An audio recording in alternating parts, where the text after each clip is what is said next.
டாபிக்குள்ளே போகிறதுக்கு முன்னாடி சேனலுக்கு சப்ஸ்கிரைப் பண்ணாதவங்க சப்ஸ்கிரைப் பண்ணிக்கோங்க. வாட்ஸ்அப் டெலிகிராம் சேனல் லிங்க் கீழே டிஸ்கிரிப்ஷனில் கொடுத்துருக்கேன், அதில் ஜாயின் பண்ணிக்கோங்க. வீடியோ அப்லோட் பண்ண உடனே உங்களுக்கு வீடியோ நோட்டிஃபிகேஷன் வரும். கம்ப்யூட்டர் நெட்வொர்க்ஸ் யூனிட் 1ல் இன்ட்ரோடக்ஷன் டு சாக்கெட் இந்த டாப்பிக்கை பார்க்க போகிறோம்.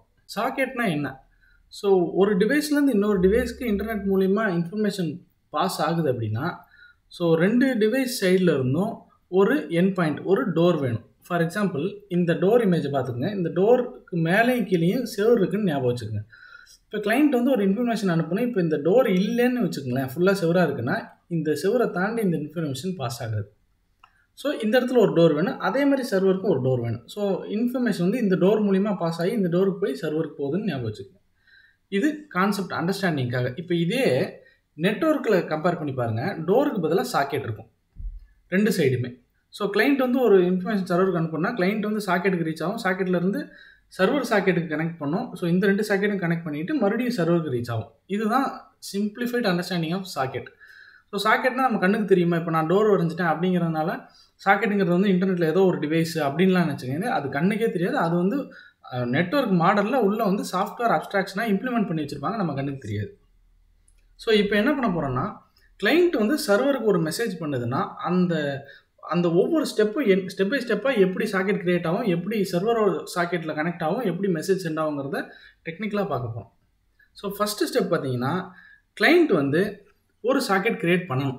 சாக்கெட் க்ரியேட் பண்ணால் என்ன வேணும்னா 2 பேராமீட்டர் வேணும். ஒன்று வந்து ஐபி அட்ரஸ். ஐபி அட்ரஸ்ங்கிறது ஒன்றும் இல்லை, இன்டர்நெட்டில் கனெக்ட் ஆகிருக்கிற ஒவ்வொரு டிவைஸ்க்கும் ஒரு யூனிக் ஐபி அட்ரஸ் இருக்கும். ஃபார் எக்ஸாம்பிள் ஒவ்வொரு வீட்டுக்கும் ஒரு யூனிக் டோர் நம்பர் இருக்க மாதிரி, இல்லை ஒரு மொபைலுக்கும் ஒரு யூனிக் ஃபோன் நம்பர் இருக்கிற மாதிரி, ஒவ்வொரு டிவைஸ் இன்டர்நெட்டில் கனெக்ட் ஆகிருக்க டிவைஸ்க்கும் ஒரு யூனிக் நம்பர் ஒன்று இருக்கும். அப்புறம் போர்ட் நம்பரும் ஒன்று வேணும். போர்ட் நம்பர்னால் என்னென்னா, ஃபார் எக்ஸாம்பிள் வீட்டுடைய மெயின் டோர் தான் வந்து உங்களுக்கு ஐபி அட்ரஸ்னால் உள்ளுக்குள்ளே இருக்க ஒவ்வொரு ரூமுக்கும் ஒரு டோர் இருக்கும். அந்த டோர் தான் போர்ட் நம்பர். அதே நெட்வொர்க்கில் வந்து இமேஜின் பண்ணி பார்த்துக்கங்க. ஸோ ஒரு டிவைஸில் வந்து ஒரு ஐபி அட்ரஸ் இருக்கும், பல போர்ட் இருக்கும். ஸோ போர்ட்டை பற்றி டீட்டெயிலாக நம்ம வேறு வீடியோவில் பார்ப்போம். நிறைய போர்ட் நம்பர் இருக்கும். ஒவ்வொரு போர்ட்டும் மேபி ஒவ்வொரு அப்ளிகேஷனில் ஒவ்வொரு சர்வீஸை பாயிண்ட் பண்ணியிருக்கும்.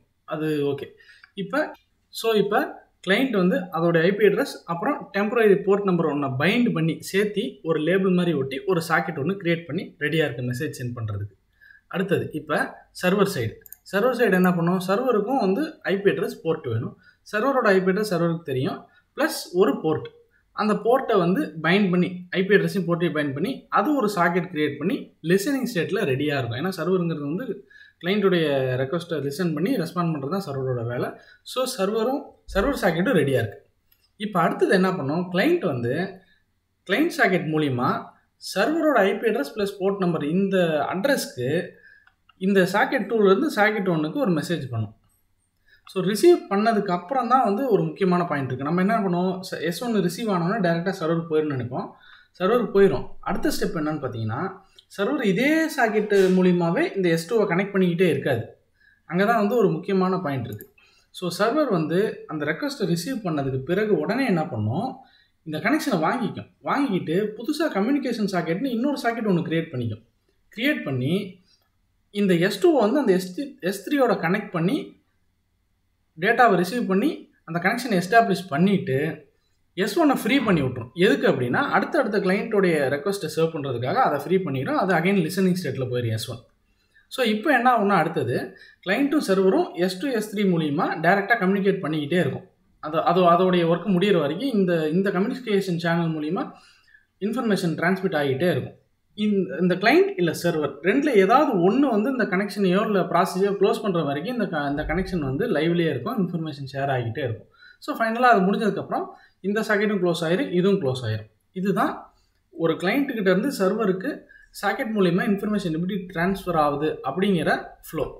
ஓகே, இப்போ இந்த சாக்கெட்டுங்கிறது வந்து இப்போ நம்ம OSI மாடல்னு பார்த்தோம், அப்புறம் TCP/IP ப்ரோட்டோகால் சூட்னு பார்த்தோம். இந்த மாதிரி மாடல்ஸ்லாம் இருக்குல்ல, இந்த மாடல்ஸில் ஆக்சுவலாக சாக்கெட் எங்கே இருக்குதுன்னு பார்த்தீங்கன்னா டிரான்ஸ்போர்ட் லேயரில் இருக்கும். ஸோ டிரான்ஸ்போர்ட் லேயரில் தான் சாக்கெட்டோட முக்கியமான வேலை. பட் டிரான்ஸ்போர்ட் லேயரில் மட்டும் ஒர்க் பண்ணாது, மேலே இருக்க அப்ளிகேஷன் லேயருக்கும் கீழே இருக்கிற நெட்வொர்க் லேயருக்கும் அது ஒரு இன்டர்மீடியட் பிரிட்ஜாக ஆக்ட் பண்ணும். ஃபார் எக்ஸாம்பிள் அப்ளிகேஷன் லேயர்லேருந்து ஸோ இன்ஃபர்மேஷன்ங்கிறது கிளைண்ட்டுக்கிட்ட இருந்து வாங்கி சர்வருக்கு அனுப்புனாலே கிளைண்ட் அப்ளிகேஷன்லேருந்து தான் இன்ஃபர்மேஷன் வாங்கும். ஸோ அப்ளிகேஷன் லேயரோட அது கனெக்ட் ஆகிருக்கும்.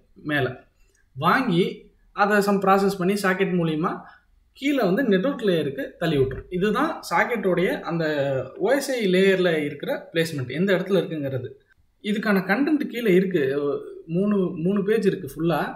இதை நான் ரொம்ப டீட்டெயிலாக எக்ஸ்பிளைன் பண்ணால் சாக்கெட்டுங்கிற கான்செப்ட் கன்ஃபியூஸ் ஆயிரும். ஸோ உங்களுக்கு கண்டென்ட் வேணால் இதை பார்த்துக்குங்க, படித்தாலும் உங்களுக்கு புரியும், இல்லை எழுதுனாலும் எழுதிக்கலாம்.